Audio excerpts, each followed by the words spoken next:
Dans le saloon poussiéreux de Dusty Creek, trois ombres franchissent les portes battantes sous un ciel crépusculaire, leurs éperons claquant comme des avertissements.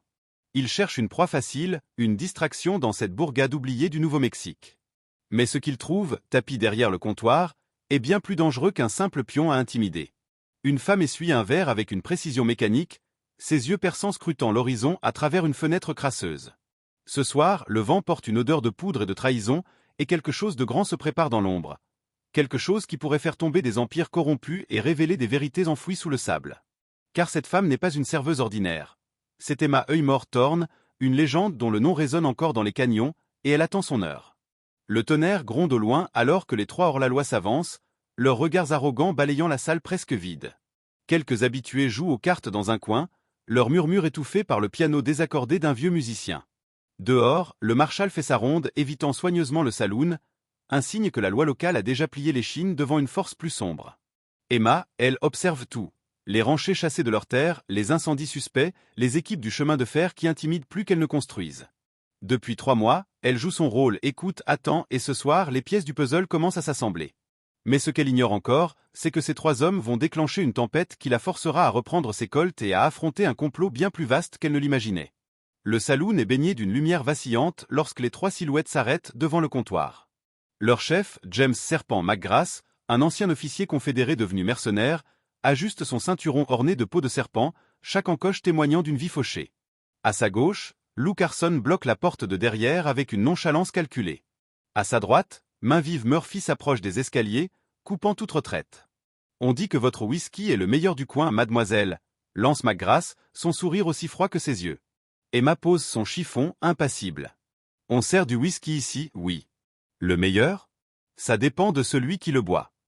Murphy ricane, son regard glissant vers la collection d'armes accrochées au mur, des pièces anciennes qu'Emma a choisies pour leur apparence décorative, mais qu'un expert comme lui évalue autrement.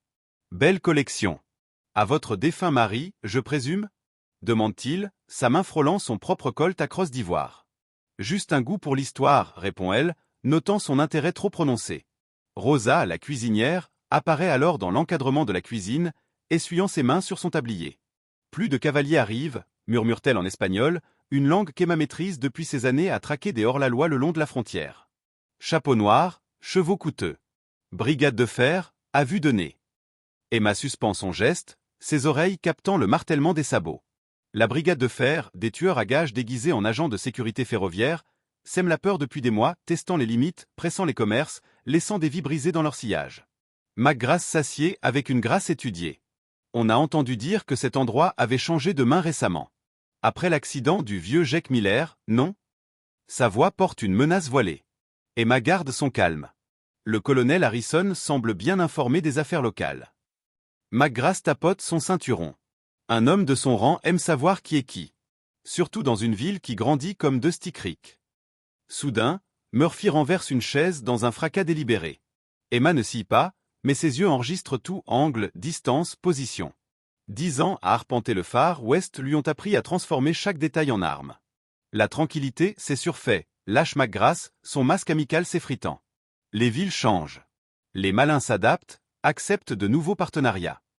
Emma le fixe sans détour. J'aime les choses simples. Mon saloon, mes clients, rien de plus. Il pose une carte sur le comptoir, le logo de la compagnie ferroviaire, un numéro griffonné à la main. Réfléchissez Y. Les petits accidents, les incendies, mieux vaut avoir des amis. Rosa intervient depuis la cuisine. Comme au ranch Martinez? Trop d'accidents? McGrath serait dit. Tragique.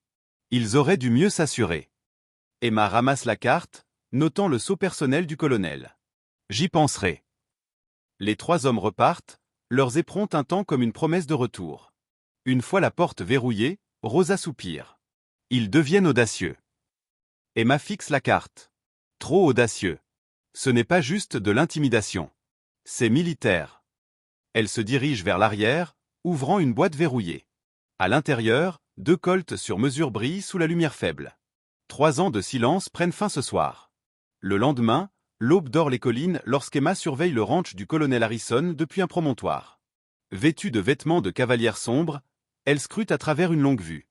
Le domaine est une forteresse, garde doublée, nouveau bâtiment, une voie ferrée privée en construction précipitée. Miguel, un ancien ranger du Texas, se glisse à ses côtés. Ils ont ramené 20 cavaliers de plus cette nuit. Et un canon Gatling. Emma serre les dents. Une arme pareille peut transformer un combat en carnage. Montre-moi. Running River, un pisteur à demi Cherokee, les guide à un meilleur point de vue. Des traces de chariot mènent à un bâtiment renforcé. Il prépare quelque chose de gros, murmure-t-il, tendant des bouts de télégramme reconstitués. Emma déchiffre les codes, son visage s'assombrissant. Ils appellent tous les tueurs à gages disponibles. Double paie pour demain soir. Miguel fronce les sourcils. Pourquoi autant? Ils écrasent déjà toute résistance. Emma lève les yeux. Ce n'est pas juste une signature avec le gouverneur. Harrison veut éliminer tous les témoins potentiels en une nuit. Un mouvement interrompt ses pensées. 3 cavaliers approchent du portail, traînant une silhouette ligotée. Tom Shen, souffle Running River. Le commerçant chinois avait posé trop de questions sur les transactions foncières. Il l'emmène à la sellerie pour l'interroger. Emma prend une décision. Changement de plan. On agit maintenant. Miguel prévient Thunder et Sarah qu'ils tiennent leur position jusqu'au coucher du soleil. Running River surveille les accès. Moi, je vais parler à Shen. Déguisée en aide cuisinière grâce à Rosa, Emma pénètre le ranch par la cuisine, ses armes cachées sous des plis de tissu. Les gardes la laissent passer, distraits par le café de Rosa. À l'intérieur, elle repère les couloirs, les sorties. La sellerie est proche.